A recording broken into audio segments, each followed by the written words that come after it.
We march forward, just the three of us, winding through the endless maze of the toxic jungle. My brother's boots squelch in the sucking mud.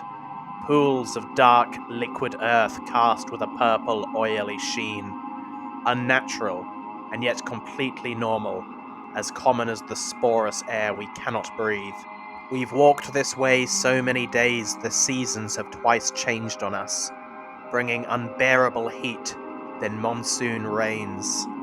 Each day that passes, we find ourselves more deeply embedded in this massive growth. The jungle landscape is one of enormity, of deformity.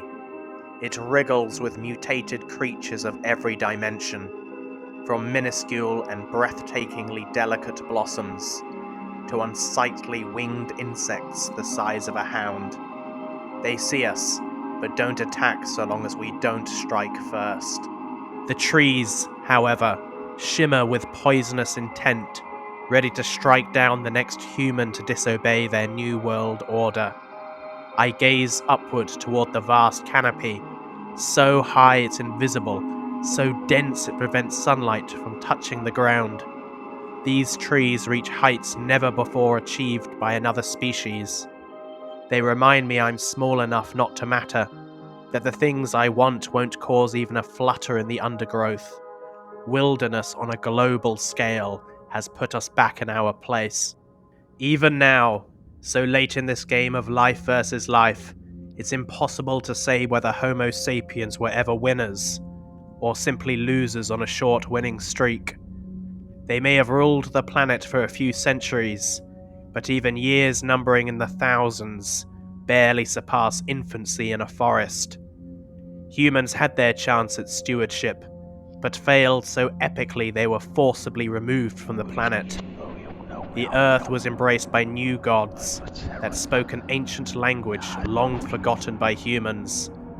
Unimaginably, these new keepers of all things living polluted the land beyond habitability, at least for the likes of us. What does that make us then, those who carried on into this new era, surviving despite the worst odds? Do we represent a new kind of human, better suited to an inhospitable biological home? Not likely. 1,000 years wouldn't be enough time to alter our makeup so completely.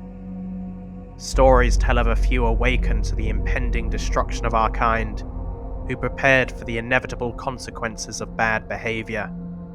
They made the toxic air breathable, the polluted water drinkable. Their reward was survival and living offspring, ensuring one more generation, and then another, slowly but resolutely imprinting their genes on the future. Though his words are muffled by the mask, I understand what my brother says. We'll break here. I nod, happy to let him make our critical decisions. He is the training, the skills, the intuition needed for survival. I'm merely a tag-along, a replacement so inappropriate that neither of us speaks the name of the woman who should be walking beside him instead. I adjust the living bundle secured to my chest. His child, my niece. A slug as big as the child and twice as juicy rests on the palm of a flat leaf, its pinkish-brown body clinging with invisible suction. I sidestep the leaf and my boot slips in the oily mud, capturing my leg for a breathtaking second. My brother turns, gives my hand a yank, freeing me and the precious life I carry. Our resting place is a party-coloured carpet of leaves, set high on a rock flank. The leaves are damp, but what isn't? I craft a nest for the child while my brother organizes a meager meal. Dried grasshopper and a handful of wild berries I collected along the way. For the child, a cup of watery porridge. I'm grateful her mother survived long enough to wean her. Though our small band draws closer to death by starvation, around us infinite species of fungus, fern, and flower fight over nourishment in the energetic display of the well-fed. The child sleeps again, her eyelashes kissing the soft pillows of her cheeks. My brother and I keep watch, neither wanting to close our eyes to the screeching, thunderous night song of creatures, anxious to feed. How much farther do you think? A useless question. There's no way to tell. Maybe we've been spinning in loose circles this entire time. I ask anyway, craving the comfort of his assurance. Not much farther. His confidence sounds almost genuine. You're sure there's a commune on the other side? Why ask now? Isn't it a little late for that? Of course it is. I would have followed either way. Why won't you name her? I ask. A name is your identity. The only thing anyone has a right to in this world. This world is wretched, he says, and we fall silent. After a bout of breathing sickness claimed the lives of almost everyone in our village, miraculously passing over my niece, the newest in a short line of hopeful births, many families divided. It was my brother's idea to set off into the jungle, the one place we're told not to go from the time we learn how to listen. Like a lullaby, all new mothers whisper. But he had heard another tale, of a human settlement on the far side of this treacherous forest, where people outnumbered trees.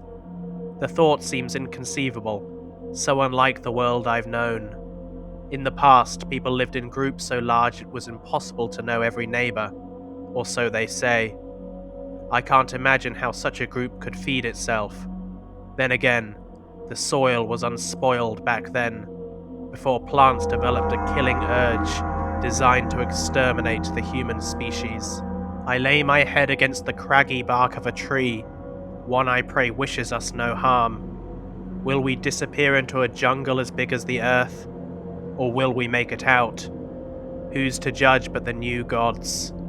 I, for one, plan to keep marching, surviving defiantly. I have no place else to go.